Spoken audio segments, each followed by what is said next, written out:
오늘도 거룩한 주일을 맞아서 주회전에서 그리고 있는 찬소에서 영상으로 예배하는 우리 모두 믿음의 식구들과 주님이 함께 하시는 줄 믿습니다. 우리 집사님의 찬양 내용처럼 우리가 마음이 아프고 괴롭고 힘들고 낙심될 때 그 주님이 우리와 함께 하시고 우리를 위해 기도하시는 줄 믿습니다. 그 힘으로 우리가 이겨내는 거죠. 견디는 거죠. 이런 찬양은 물론 이 시간도 우리가 하나님께 영광되고 은혜 받지만 우리 교회 홈페이지에 들어가면 다시 찬양을 또 들을 수 있습니다. 계속 들으시고 집사님만큼이야 못 부르겠지만 여러분도 한번 불러보십시오. 부르시면서 정말 외롭고 지친, 왜 정말 다 힘들지 않습니까? 우리를 도우시는 주님의 그 위로를 경험하는 그런 은혜와 축복이 우리 모두 믿음의 식구들과 함께 할 수 있기를 주 이름으로 축원합니다.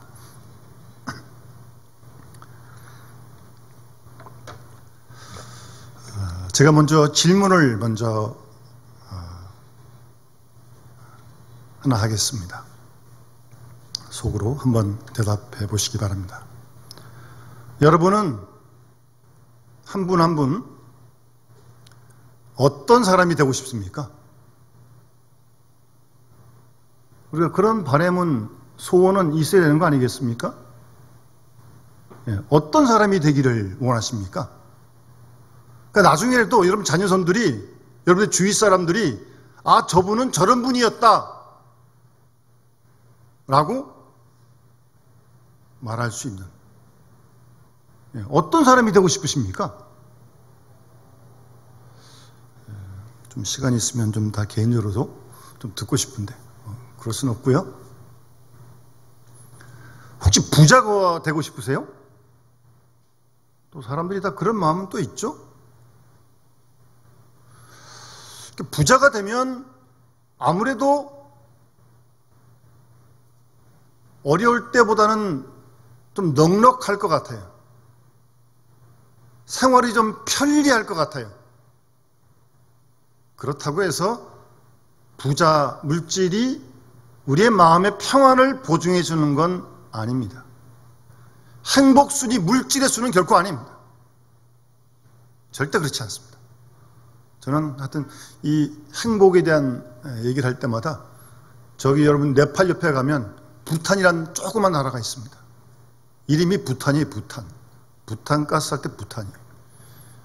그 나라가 워낙 작아서 관광객도 숫자를 정해서 받아요. 다 받지 못해요. 그런데 언제 한번 그 주민들을 찍은 영상이 좀 나온 적이 있었는데 아마 한 우리나라 70년대 정도 사는 삶 정도 되는 것 같아요. 그런데요, 얼굴이 그렇게 해맑을 수가 없어요. 본인들이 행복하다니까요. 행복지수가 아주 높아요. 행복은 물질수 아닙니다. 편리할 수는 있겠지만 그 물질이 평안을 주는 건 아니에요. 혹시 명예나 권력을 좀 더 많이 누리고 싶습니까? 그런 것도 좀 가지면 좀 어깨에 좀 힘 좀 들어갈 것 같아요. 우쭐도 좀 할 것 같고.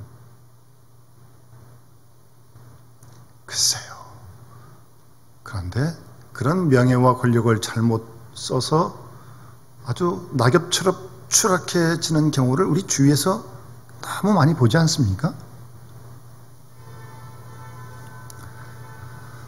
저는 오늘 9월 마지막 주 이 예배를 드리고 우리가 지난 9월 1일서부터 잠언 말씀을 필사했는데 그래서 오늘 이 설교하는 거예요. 이 본문을 택한 거예요. 저는 우리 모든 교우들, 유치부부터 어르신들까지 모든 분들이 지혜로운 분들이 다 되었으면 하는 마음이 간절하고요. 그렇게 기도할 겁니다. 지혜로운 사람. 여러분, 그렇게 되고 싶지 않으세요? 나중에라도 여러분들을 기억하면서 자녀들이 옆에 있는 사람들이 참 저분은 참 지혜로운 분이셨다. 평생 지혜롭게 사셨다가 하나님 나라에 가셨다. 그렇게 전해지는 인물이 된다면 그 얼마나 하나님께 영광이 되겠어요. 또 그것이 그런 삶이 그분들에게 본이 되는 거 아니겠습니까? 자녀들에게. 우리 부모님은 정말 지혜로운 분이셨다. 세상 떠나는 그날까지 지혜로우셨다. 얼마나 멋있습니까? 그렇지 않고 다른 수식어가 붙으면 좀 그럴 것 같아요. 그래서 잠언을 좀 많이 읽으시라는 거예요. 예? 예, 잠언을. 이번 주 목요일이면 끝나대요? 예, 목요일이면 끝나요. 예. 아니요, 10월 1일까지 써야죠. 31장이니까. 예. 사실은 이 잠언 말씀은요, 한 절 한 절이 의미가 있어요. 어떤 단락이 있는 것도 아니고, 그래서 사실은 상당히 내용이 사실 많은 거예요. 30절만 돼도 한 절 한 절이 다 묵상할 내용이기 때문에 굉장히 사실 내용이 제가 돌이켜보면서, 야, 이거 뭐 하루에 한 장씩 쓰는 건 쓰겠지만, 이 말씀을 묵상하고 마음으로 새기고 기도하려면, 소화시키려면, 이게 참 쉽지가 않겠다. 제가 그런 생각이 들어요. 예? 이 잠언의 말씀대로 한 절 한 절을 따라서 지키고 순종하려면 쉽지 않겠다. 좀 과부하가 걸리겠다. 그런 생각이 좀 들었어요. 어쨌든 이거 끝나시더라도요, 필사가 잠언이 31장이거든요. 하루에 한 장씩만 읽으면 한 달이면 읽을 수 있어요. 저는 언젠가 한번 성경을 다른 거 읽을 때 잠언은 따로 한 장씩 계속 읽었어요. 한 달에 한 번씩. 그 말씀을 따라서 한번 지켜보세요. 그 길이 지혜로운 길입니다. 오늘 잠언 1장 1절 6절 말씀은 잠언의 서론이에요. 서론. 잠언 말씀을 통해서 지혜롭게 하고 공의롭게 하고 정의롭게 하고 정직하게 하고 어리석은 자를 슬기롭게 하고 젊은 사람에게 지식과 근신을 주고 지혜 있는 자는 듣고 학식이 더할 것이고 명철한 자는 지략을 얻을 것이고, 이런 보물이 담겨있는 말씀이 잠언 말씀인데, 읽으시고 쓰시고 묵상하시고 소화시켜서 이 말씀대로 순종하시면 그 길이 지혜로운 길입니다. 한번 남은 평생 한번 그렇게 한번 살아봅시다. 예? 그게 예수 믿는 거 아니겠어요?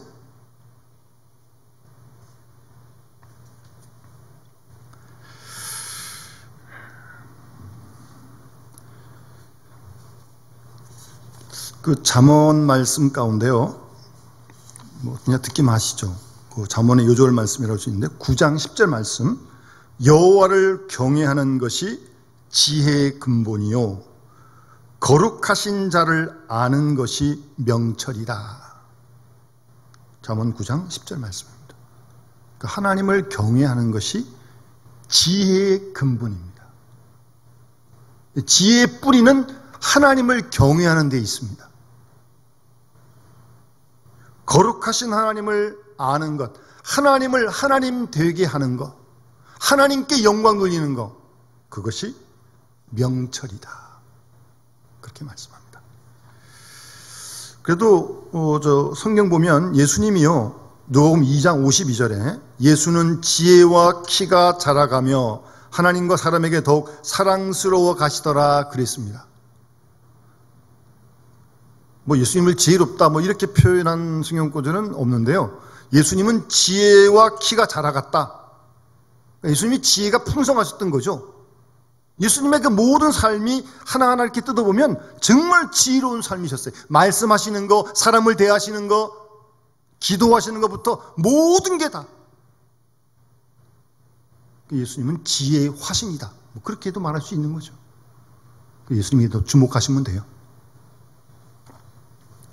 그래서 잠언 읽으신 분 아시겠지만 10장에서 15장은 의인과 악인의 대조된 삶을 소개하고요, 아주 딱 의인과 악인 대조해서 말씀하시고, 이어서 16장부터 24장까지는 지혜로운 자의 생활을 구체적으로 설명합니다.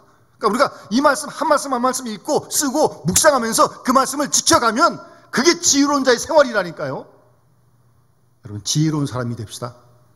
남은 생은 지혜롭게 삽시다. 좀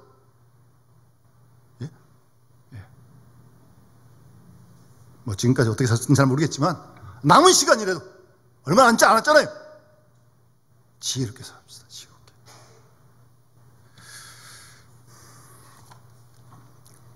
그 예수님은 산상수훈을 마치면서 우리가 산상수훈도 봄에 썼는데 끝부분에 이렇게 말씀하세요. 누구든지 이 말을 듣고 행하는 자는 그 집을 반석 위에 지은 지혜로운 사람 같으리니. 예수님에게 모든 말씀을 듣고 그 말씀을 듣고 행하는 자가 지혜로운 사람이에요. 그래서 뭐 바람이 불고 뭐 홍수가 창수가 나도 흔들리지 않아요. 지혜로운 사람은요. 지혜롭다 그럴 때 생각나는 기도문이 하나 있어요. 아주 유명한 기도문이 아마 들어보신 분도 많이 계실 거예요. 미국의 아주 유명한 신학자인데 라인홀드 니버라고 하는 이 신학자의 기도문, 짤막한 기도문이 있어요. 한번 들어보세요. 하나님이여, 나에게 내가 변화시킬 수 없는 일에 대해서는 그것을 받아들일 수 있는 평정을 주시고, 다른 번역에는 냉정함을 주시고, 내가 변화시킬 수 없는 거, 그런 일이 있잖아요. 그건 받아들여야 돼요. 그런 냉정함, 그런 평정을 주시고, 또 내 힘으로 고칠 수 있는 일에 대해서는 그것을 고칠 수 있는 용기를 주시고. 고칠 수 있는 일이 많거든요. 그럴 수 있는 용기를 달라고 기도하는 거예요. 그 다음 세 번째는, 그리고 이 두 가지, 변화시킬 수 없는 거 그리고 고칠 수 있는 거, 이 두 가지의 차이를 깨달아 알 수 있는 지혜를 허락해 주십시오. 이게 변화시킬 수 있는 건지, 이게 변화가 되지 않는 건지, 그걸 분별할 수 있어야 되는 거 아니겠습니까? 그런 지혜를 달라고 기도하는 거예요. 여러분, 이 기도 우리 계속해야 됩니다. 우리들도. 죄송합니다. 어떤 분이 좀 키가 작은 분이 있다고 봅시다. 하나님, 키를 좀 크게 해주세요.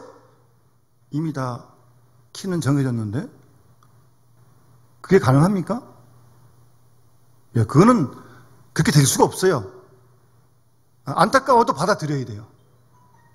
예? 싫지만 받아들여야 돼요. 그게 그런 냉정함이 필요한 거예요. 그런 평정한 마음이 있어야 한다는 거예요. 가끔 보면 어떤 사람 이 날씨에 대해서 이렇게 뭐 말이 많더라고요. 예?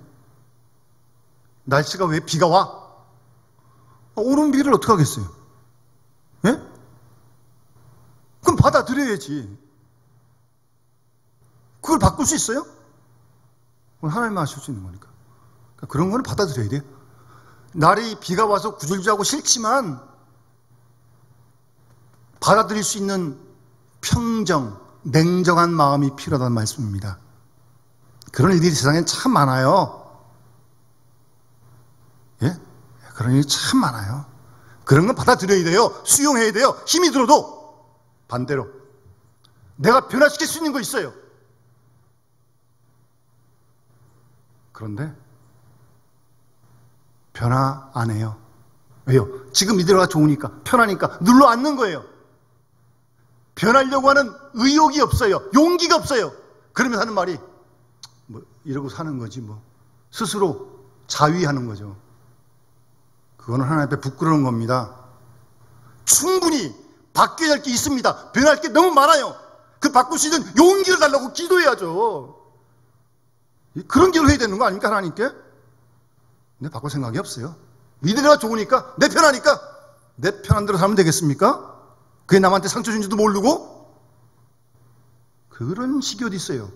그게 지혜로운 사람이에요? 바꿀 게 참 많아요, 우리 속에 각자가. 그건 바꿀 수 있는 용기를 달라고 정말 기도해야 돼요. 훈련해야 돼요. 성격도, 말도, 행실도. 그건 정말 용기를 달라고 기도해야죠. 하나님께. 간절히. 그리고 이 둘을 분별할 수 있는 지혜를 주셔야죠. 변할 수 없는 건 받아들일게 하고, 변할 수 있는 건 바꿀 수 있는 용기를 달라고 기도하셔야지, 변할 수 없는 걸 바꿔달라고 그러고, 변할 건 안 변하고, 이게 분별을 못하면 이게 뭐가 되겠어요? 아주 엉망진창이 되는 거죠. 한 번은 사는 우리의 귀한 인생을 그렇게 살아도 되겠습니까? 한 번 사는 인생인데요? 그것도 얼마 안 남았는데요? 정신 바짝 차려야 됩니다. 하루하루 지난다고, 뭐 1년, 2년 가다가 그냥 언제가 끝나겠지. 끝나긴 끝나겠죠. 끝날 때가 분명히 있으니까. 근데 그냥 이대로 그냥 흘러갈 거예요? 아니죠. 그래서는 안 되죠. 그럴 수 없죠. 이 하나님의 귀한 이 생명을요.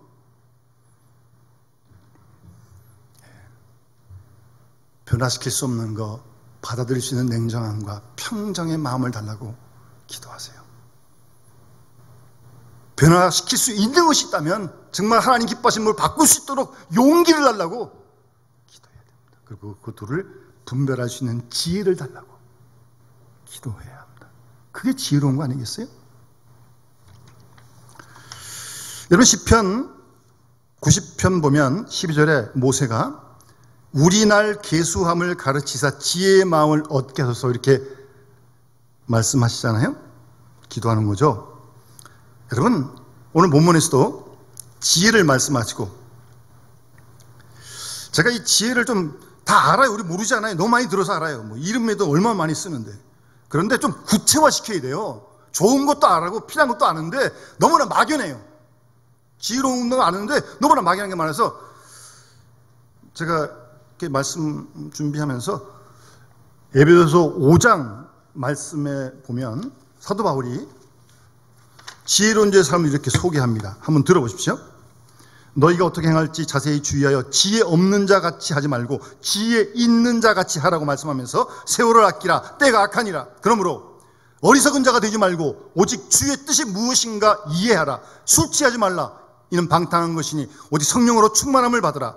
시와 찬송과 신령한 노래들로 서로 화답하며 너희의 마음으로 주께 노래하며 찬송하며 범사에 우리 주 예수 그리스도의 이름으로 항상 아버지 하나님께 감사하고 그리스도를 경외함으로 피차 복종하라. 에베소 5장 15절 이하 말씀입니다. 그 말씀 속에서 아주 지혜로운 삶을 구체적으로 말씀하고 있어요. 그 시편 90편 12절도 말씀하셨듯이 이 지혜 가운데 가장 기본적인 지혜가 뭐냐면요, 시간을 관리하는 문제입니다. 시간. 시편 90편 말씀도 그 말씀 아니에요? 나의 날 계수함을 가르치사. 지금 여기 에베소 5장 말씀에도 세월을 아끼라. 시간 관리에 관한 문제예요. 시간 관리. 여러분 자신의 걸맞는, 자신의 나이에 걸맞는 생각을 해야 합니다. 예? 그렇지 못하고 나이에 걸맞지 않는 생각을 하는 것은 어리석은 겁니다.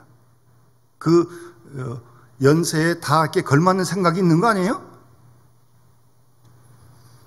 뭐 구체적으로 여러분 지금 연세가 어떻게 되십니까? 죄송합니다. 앞으로 사실 날이 얼마일 것 같으세요? 물론 정확히 이건 하나님만 아시는 거지만 그래도 대략 뭐 평균 수명 뭐 예를 들어서 90 이렇게 합니다면 90 넘은 분도 계신데 어쨌든 대략 우리가 짐작할 수 있잖아요. 그러면 그때까지 사실 때 구체적으로 경제적으로 얼마가 필요하실 것 같아요? 이렇게 대충 이렇게 셈해 보면요, 이렇게 대충 나오시죠? 뭐 이거 피하고 피하고. 그런데 지금 여러분 가진 게 얼마세요? 통장에 얼마가 잔고가 있어요?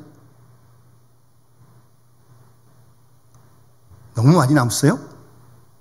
예, 그러면 그거 곤란해요. 예. 오래전에 미국에서 베스트셀러가 됐던 책 제목인데요, 아주 화끈한 제목이 있어요. 다 쓰고 죽어라. 책 제목이 그렇게 번역을 했어요. 다 쓰고 죽어라. 여러분께서 사신 날 동안 필요한 만큼 쓰시고 다 그냥 하여튼. 그래서 예부에는 기부를 많이 하잖아요. 아주 큰 기부를. 예. 우리나라도 뭐 조금 그런 조짐들이 있긴 한데, 그래야지 그거 여러분 사시다가 만약에 유사를 남겨놨다, 여러분 그것 때문에 뭐 자녀들요 혈투를 벌입니다. 혈투를 벌여. 아니 소송을 합니다. 소송을 해요. 뭐 그렇게 되니까 형제고 뭐 형도 동생도 없어요. 누나도 없어요. 무섭게 싸우더라고요. 아주. 그건 상당히 꼴불견 아니에요? 네, 그런 일이 없어야죠.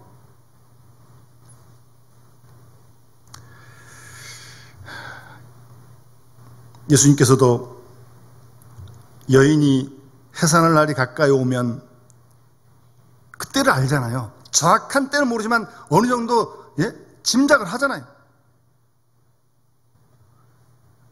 우리의 인생도 어느 땐가 하나님이 부르실 날이 있습니다. 몰라요, 그는. 참 안타까운 소식이지만 우리 여기 가까이 있는 한영교회 우리 목사님이 오신 지가 뭐 한 3, 4년 됐을까요? 그 전동열 목사님 은퇴하시고 오셨는데 지난주에 뇌출혈을 쓰러졌다가 어제죠? 어제 하늘나라를 가셨어요. 이제 60 간 넘으셨는데 몰라요. 사람의 목숨은 모르는 겁니다. 어쨌든 언젠지 모르지만 우리가 한 번 이상을 떠날 거 아니겠습니까? 그날이 지금도 가까워 오고 있는 거죠. 그래서 우리 날 계수함을 가르쳐 주십시오. 그리고 내 나이에 맞게 살게 해 주십시오. 라고 기도하는 것이 지혜로운 사람입니다.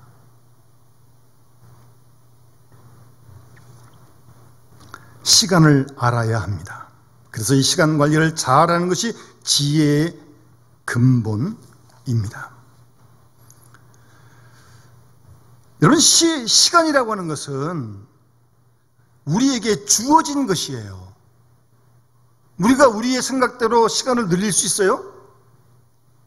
그건 안 돼요. 할 수 없어요. 그러니까 시간은 우리에게 주어진 것이고 시간은 제한적인 것입니다. 분명 끝이 있어요. 알파가 있고 오메가가 있어요.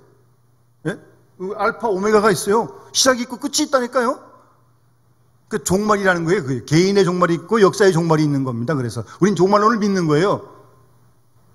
그 종말을 믿는 거죠. 이단들이 종말을 다 뺏어가가지고 종말 그러면 이상한, 아니 우리 종말을 믿고 있다니까. 개인의 종말을 믿고 역사의 종말을 믿고 있는 겁니다. 주님이 다시 오실 그날 우리가 믿고 있는 거 아니에요? 그때가 있다는 겁니다.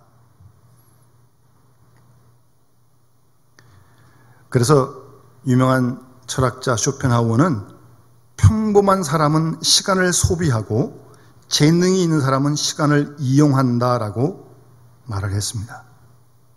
한정된 시간, 주어진 시간을 소비하고 앉아가지고 그 시간을 그냥 보내고 있다면 그 아까운 시간을요, 이거는 지혜롭지 못한 거죠. 아주 지혜롭지 못한 겁니다. 그리고 그걸 후회한다면 정말 지혜롭지 못한 사람이에요. 지혜로운 사람은 자기에게 주어진 시간을 100분 활용합니다. 예? 제가 언제 한번 그 교육방송에서 미국 대학 교육하는 그 프로를 좀 본 적이 있어요. 우리 한국 사람들보다는 역시 미국 청년들이 건강이 좋긴 좋은 것 같아요. 시험 보면요, 며칠씩 밤새울 꽃박새요, 꽃박새. 저는 밤샘을 하면 못합니다. 안 됩니다, 저는. 근데 하여튼 며칠을 밤새요, 꽃박. 그 얼마나 피곤하겠어요. 그런데 시험 딱 끝나잖아요. 책 다 덮고 짐 싸가지고 여행 갑니다. 그래서 옆에 또 동양인 친구가, 밤도 못 자, 잠도 못 자고 좀 피곤한데 좀 가서 좀 자고 좀 쉬지. 뭘 또 짐 싸가지고 여행을 가냐고 이제 옆에 있는 친구가, 동양인 친구가 그러니까 그 친구 하는 말, 자는 건 죽는 겁니다. 그러고 그냥 가버리는 거예요. 그냥. 여러분,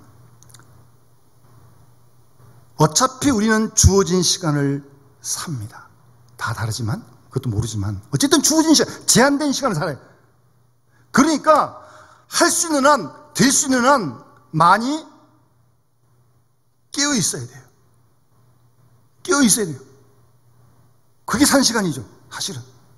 물론 뭐 잠도 자야 되고 또 쉬기도 해야 되지만 어쨌든 많이 깨어 있어야 돼요. 많이 깨어 있어야 돼요.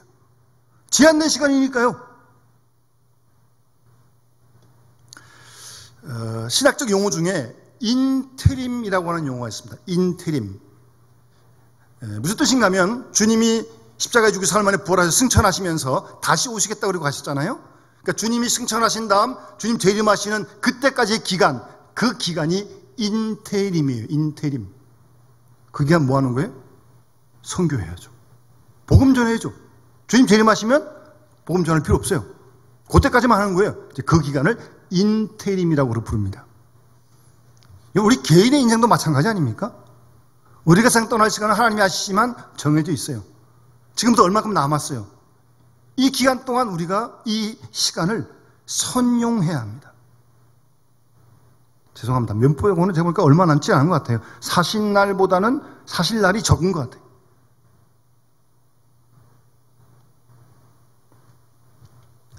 남은 시간을 최선의 시간으로 살아가야 합니다. 그게 지혜로운 거예요.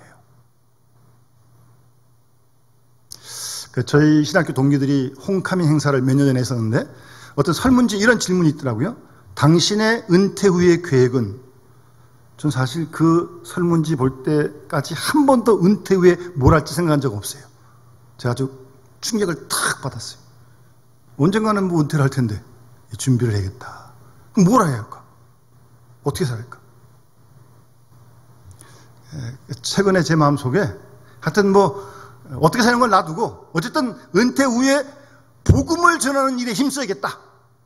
그런 마음이 아주 강하게 들더라고요.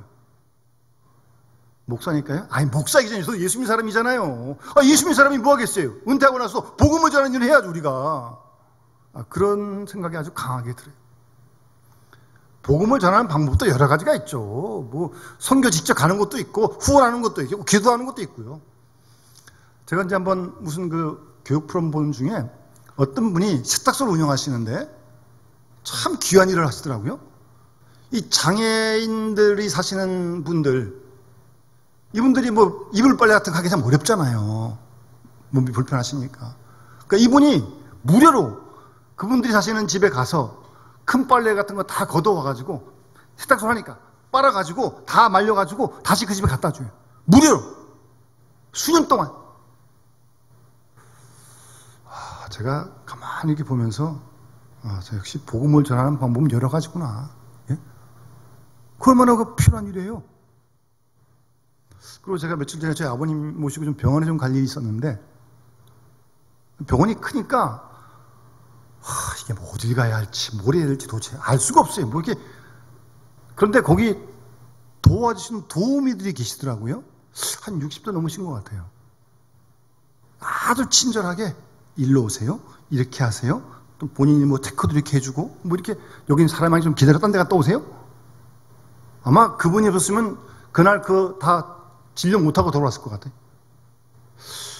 그분들이 아마 물어보진 않았지만 자원봉사하는 것 같아요. 예, 그것도 좋은 방법 같아요. 건강만 허락한다면. 여러분, 남은 시간 잘 계획하시고 남은 시간 얼마 남지 않았어요? 최선의 시간으로 보내세요. 그게 지혜로운 사람입니다.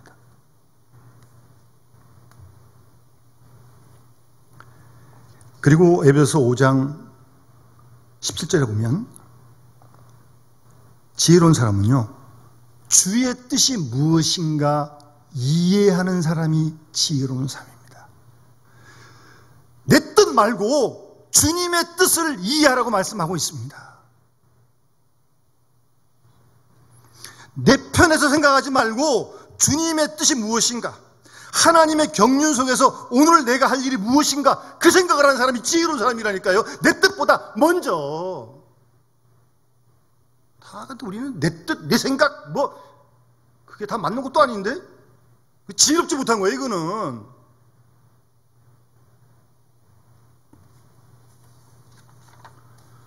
자기 뜻, 자기 생각에 집중하고 몰두하고 집착하는 사람은 어리석은 사람입니다. 그리고 자기 뜻대로 다 되는 줄 아는데 정말 자기 뜻대로 다 됩니까? 세상 일이? 어림도 없죠. 근데 자기 뜻도 다 된다고 생각하고 있어요. 그거는 지혜롭지 못한 거예요. 내가 할 수 있는 몇 가지밖에 없는데. 주의 뜻 안에서 내가 있는 것이지 내 뜻대로 하나님을 좌지우지하는 게 아닙니다. 조심해야 됩니다. 내가 하는 뜻에 맞춰야지 무슨 하나님을 나한테 맞추려고 그래요? 그런 억지가 어디, 그건 신앙도 아닙니다. 그는. 어느 연세 많이 드신 할머니 한 분이 이런 간증하는 걸 들어본 적이 있습니다. 간증하는 내용이에요. 의사 말로 내가 3개월밖에 살지 못한다고 합니다. 그래서 나는 하나님 앞에 원망 기도를 드렸습니다. 하나님, 왜 나로 하여금 이렇게 3개월밖에 못 살게 합니까? 왜 나를 곧 이렇게 불러가시는 겁니까? 라고 원망 기도를 한참 드렸다는 겁니다. 그런데 가만히 생각해 보니까 그 할머니보다 젊어서 세상 떠난 사람들이 많이 있거든요. 또 그렇잖아요. 그런 생각이 들면서 내가 지금 죽는다고 해도 다른 사람보다 더 오래 산 건 생각이 드는 거예요. 그 할머니가. 그래서 할머니가 원망의 말, 원망의 기도를 취소했다는 겁니다. 하나님, 죄송합니다. 잘못된 기도입니다. 지금까지 산 것도 넉넉합니다. 3개월 남은 거 그 시간도 깁니다. 그렇게 마음을 바꿨어요. 그런데 얼마 남지 않으셨으니까 자꾸 이게 통증이 오는 거예요. 통증이. 예? 그럼 얼마나 아프시겠어요. 잠도 못 주무시고. 그래서 또 화가 나가지고, 하나님, 왜 나를 이렇게 괴롭히십니까? 왜 이렇게 나를 고통을 주십니까? 왜 나를 이렇게 아프게 하십니까? 또 원망을 했다는 거예요. 또 그러다 또 가만히 생각을 해보니까 이거 아프기 전까지는 괜찮았거든요. 오랫동안 괜찮은데 괜찮은 동안에 한 번도 안 하는 게 감사한 적이 없더라는 거예요. 자기가 돌이켜보니까, 할머니가. 그래서 다시 생각을 바꿨다고 합니다. 그러면서 하나님께 이렇게 이 할머니가 기도하셨다고 합니다. 하나님, 오래 살게 해주세요. 형통하게 해주세요. 뭘 주십시오. 뭘 주십시오. 그게 아니고요.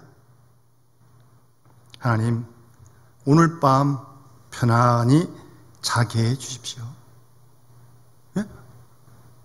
그랬더니 마음도 편안해지고 그 전에 숨져 먹고 주무셨는데 잠도 잘 주무셨다는 거예요. 그 다음날 아침에 눈을 떠서 하나님 감사합니다. 그렇게 기도를 드렸다고 합니다. 우리에게는 욕심이 너무 많습니다. 고민도 많습니다. 아는 것도 많고 먹고 싶은 것도 많아요. 그래서 아주 복잡합니다. 사실 근데 뭐 그렇지 않잖아요. 그 할머니처럼 하나님, 오늘 밤 잘 자게 해주시고 좋은 입 주셔서 감사하고 이 음식 소화 잘 되게 해주시고 그래서 감사합니다. 평범한 것 같지만 아주 중요한 그런 기도 아니겠습니까? 아주 소박한 주님의 뜻을 생각하고 주님의 뜻 앞에서 자신의 소박한 소원을 하나님께 아뢰면 마음이 편안해지는 겁니다, 여러분. 괜히 뭐 부락 욕심 부리고 뜻대로 안 된다고 막 그러니까 막 부글부글거리고 막 그냥 여기서 원망 질투가 나오고 시기질투가 나오고 막 복잡해지는 거죠, 그게. 주의 뜻이 어디 있는가 이해하는 사람이 지혜로운 사람입니다. 이어지는 18절 말씀 보시면 성령의 충만함을 받으라고 말씀합니다. 우리의 영성이 살아나야 합니다. 그것이 지혜로운 자의 삶입니다. 사실 여러분 스스로 돌아보세요. 하나님의 영이 지배하는 때가 있는가 하면 우리가 24시간 그런 건 아니잖아요. 또 육이 나를 지배할 때가 있어요. 늘 영에 속한 게 아니죠. 또 육에 따라 정욕과 욕심을 따라 할 때가 있죠. 회개도 하지만. 그런데요, 중요한 건 어느 쪽에 좀 더 많이 지배를 당하느냐, 영의 성령의 지배를 더 많이 당하느냐, 아니면 내 욕심과 내 육에 더 지배를 많이 당하느냐, 그건 한번 비교해 봐야 돼요. 그걸 따져봐야 돼요.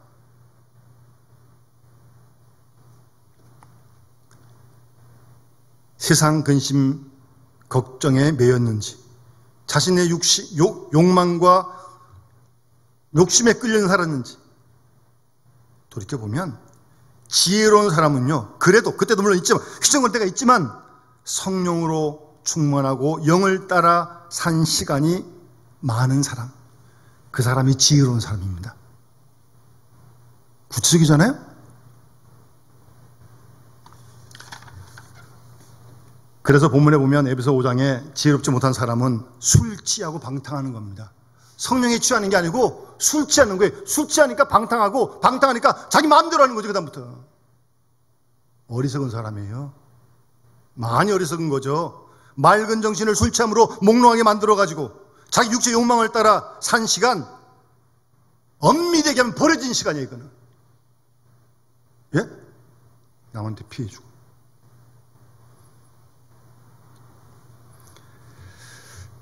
시간을 생명이라고 친다면 잃어버린 거예요. 잃어버린 거예요. 여러분, 시간은 생명입니다. 시간이 모여서 우리의 남은 시간이 되는 거예요. 생명이 되는 거 아니에요? 그래서 여러분, 저는 가능하면 부득이한 일이 아니면 시간 약속은 꼭 지키려고 합니다. 10시에 만나기로 그랬으면 10시에 와야지. 10시 만나기로 하고 10시 반에 오는 건 뭐예요? 왜 상대방의 시간에 10분을, 30분을 빼앗는 거예요? 왜?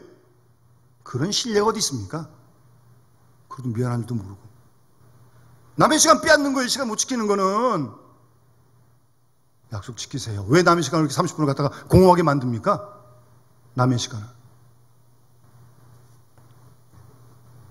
내 일생이라고 하는 이 소중한 생명 중에서, 예? 그 사람 만나는 건 그걸 떼어주는 건데, 예? 시간을 주는 건 생명을 주는 거예요.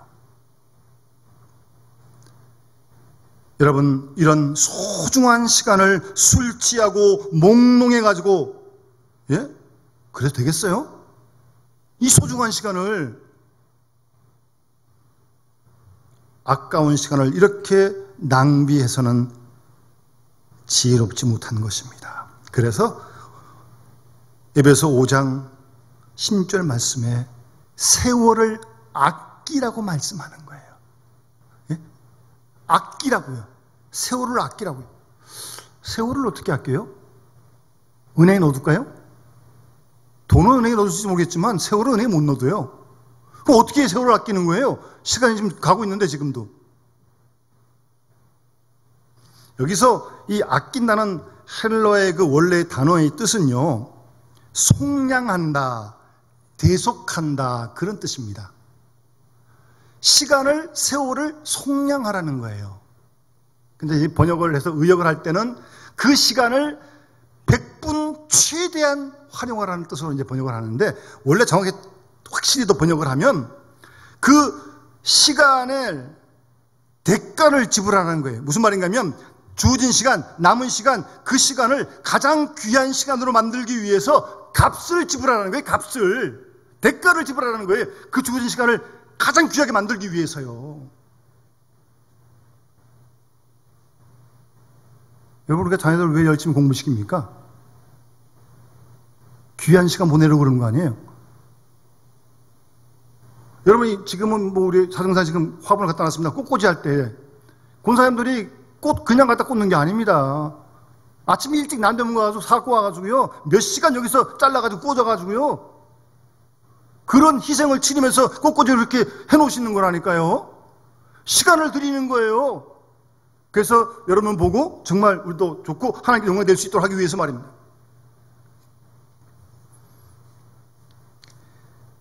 세상에 공짜 없습니다. 우리에게 주어진 시간을 최소한 최고의 시간으로 만들기 위해 값을 지불하라는 거예요. 그래야 그 시간이 최고의 시간이 되고 하나님께 영광을 올리는 그런 시간이 된단 말씀이에요. 그렇게 생각하면 우리에게 주어진 한 시간 한 시간이 얼마나 중요한지 모릅니다. 예? 어릴 때 얼마 안 남았는데 그것도 그 남은 시간을 가장 귀한 시간으로 만들기 위해서 대가를 지불하라는 거예요. 희생을 지불하라는 거예요. 그럼 어떻게 하면 될까요? 일단은 깨어 있어야 합니다.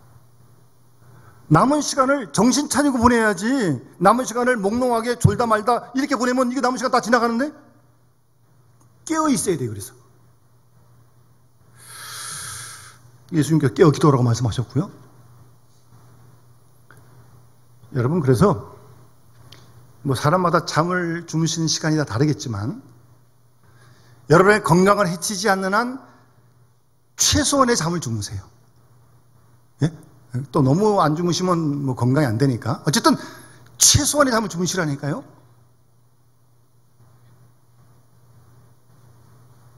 잠이요?